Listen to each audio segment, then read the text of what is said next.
Hoy en clave inteligencia económica y con la economía española en el foco vamos a examinar los descubrimientos del trabajo que vienen realizando juntos en el Observatorio del Ciclo Económico de España, FEDEA, con la Fundación del BVA y con la Fundación también Rafael del Pino. Nos acompaña en directo en Capital Radio esta mañana en nuestro programa Javier Ferri, es investigador de FEDEA y coautor de este trabajo del Observatorio sobre el Ciclo Económico de España. ¿Cómo estás, Javier? Muy buenos días y bienvenido. Hola, buenos días, gracias. Pues observemos algunas cosas del trabajo que nos muestra, claro, con cierta perspectiva, cómo van moviéndose las cosas en España. Por ejemplo, el crecimiento del PIB por persona en edad de trabajar en España, que está bastante estabilizado aparentemente, según los datos, pero el consumo privado sigue bastante rezagado ante un consumo público que es el que parece sostener la economía, ¿no? ¿Podría ser una de las conclusiones de este momento del ciclo? Es una de las conclusiones. Nosotros publicamos el Observatorio del Ciclo cada 6 meses. Básicamente, el observatorio pues trata de detectar aquellos de los factores más estructurales pues que subyacen al ciclo económico en España. Y bueno, las conclusiones que extraemos de la edición que acabamos de presentar, básicamente, pues apuntan a que el PIB por población en edad de trabajar tiene un comportamiento muy distinto de lo que es el crecimiento del PIB. Hay que destacar que la corrección por población del PIB siempre es aconsejable porque es un indicador mucho más cercano de lo que es la variación del bienestar que simplemente mirar las cifras agregadas. Pues bien, si miramos el PIB por persona en edad de trabajar, lo que observamos es que su comportamiento es bastante diferente del que tendríamos con las cifras agregadas del PIB. En Sí. particular, lo que vemos es que hemos alcanzado el nivel prepandemia en el primer trimestre del 2024, es decir, 17 trimestres después de la importante caída que experimentó el PIB como consecuencia de la pandemia. Esto significa que, si miramos esa variable, pues la recuperación en España ha sido relativamente lenta. Por otra parte, no solo es importante recuperar el nivel de PIB prepandemia, sino que la economía en general, su potencial ha ido creciendo. Pues cuando comparamos la evolución de esa variable con lo que sería su nivel potencial, pues lo que vemos es que todavía estamos algo por debajo de lo que le hubiera correspondido. Es decir, que la recuperación en términos del PIB por población de edad de trabajar, que repito, es un indicador mucho más cercano al bienestar de lo que sería el PIB agregado, y además recoge también el potencial de la economía española de generar renta, pues bien, esa recuperación todavía no ha sido completa porque estamos por debajo de la tendencia de lo que nos debería de corresponder si las cosas hubieran seguido igual de lo que eran antes de la pandemia. Así que tenemos estos Por dos otra parte, mensajes, don Javier, que son importantes que tengamos en la mente, ¿no? El primero, nuestra recuperación, una de las últimas del mundo, a los niveles de la pandemia, y estamos todavía por debajo del potencial económico de España. ¿Qué hay en términos de productividad? Porque su observatorio lo mide. sí, bueno, la productividad siempre es un tema relevante, ¿no? La productividad es uno de los motores del crecimiento de la economía. La productividad, sí, hay muchas formas de medirla. Si nos fijamos en la productividad por hora trabajada, pues vemos un pequeño repunte pues que empezó el año pasado y que, bueno, que continúa. De todas formas, si ampliamos el foco y vemos cómo es el comportamiento de la productividad en el medio y largo plazo, cómo se ha comportado en los últimos 15, 20 años en España, pues el panorama es bastante decepcionante. Nuestra productividad diverge claramente de la productividad europea, de nuestros socios europeos, que ya de por sí, a su vez, diverge de la productividad de otros países que son mucho más dinámicos en ese sentido. Es decir, España se desempeña mal en el contexto europeo en términos de productividad y Europa se desempeña mal en el contexto mundial en términos de productividad. Teniendo en cuenta la importancia que tiene la productividad, pues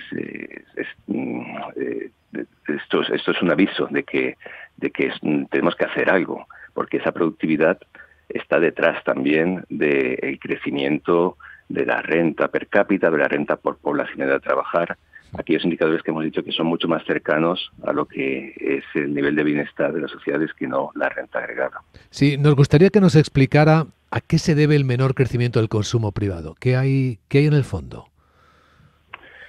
Bueno, es una de las cosas que analizamos en este observatorio.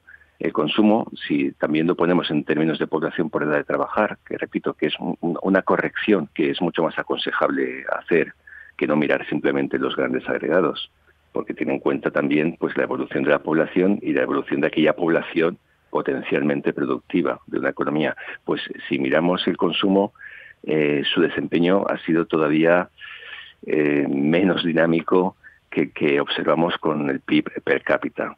El consumo, de hecho, todavía no ha recuperado el consumo por población de trabajar, no ha recuperado los niveles prepandemia. Estamos un 4% por debajo de lo que estábamos en el cuarto trimestre del 2019. Y a pesar del buen empleo, ¿no? Del buen crecimiento del empleo.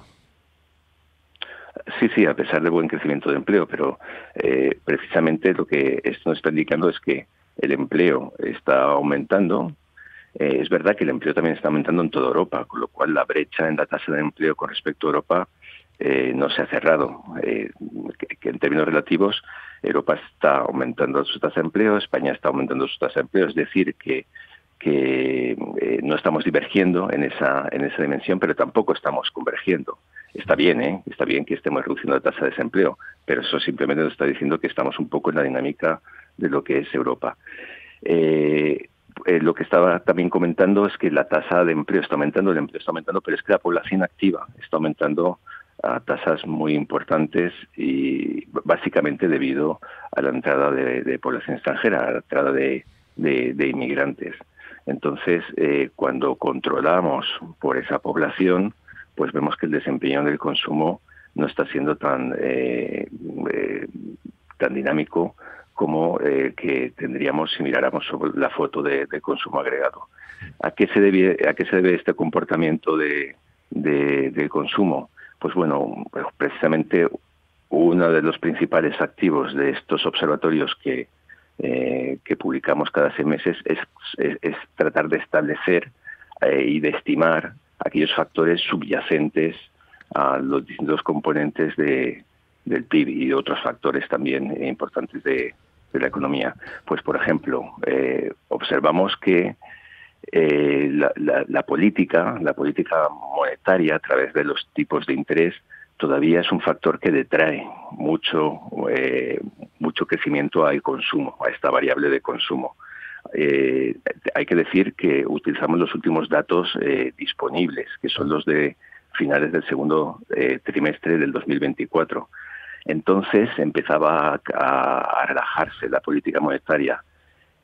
No obstante, nosotros detectamos que la política monetaria, a través de la subida de tipo de interés que se produjo y que todavía no se ha revertido cuando nosotros terminamos los datos en el observatorio del segundo trimestre del 2024, pues detrae aproximadamente 2 puntos de crecimiento al consumo.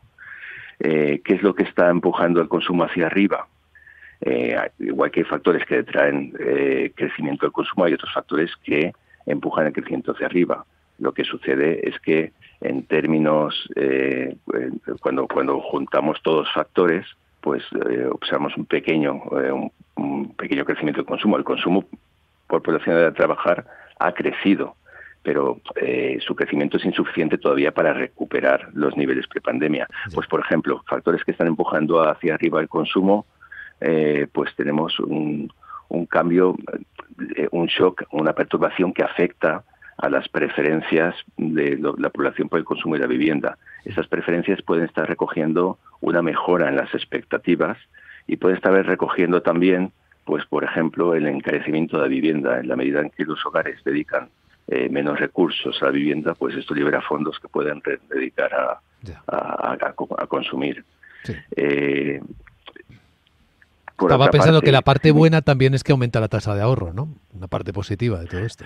Sí, la tasa de ahorro aumenta porque lo que vemos es que la renta bruta disponible de los hogares está aumentando.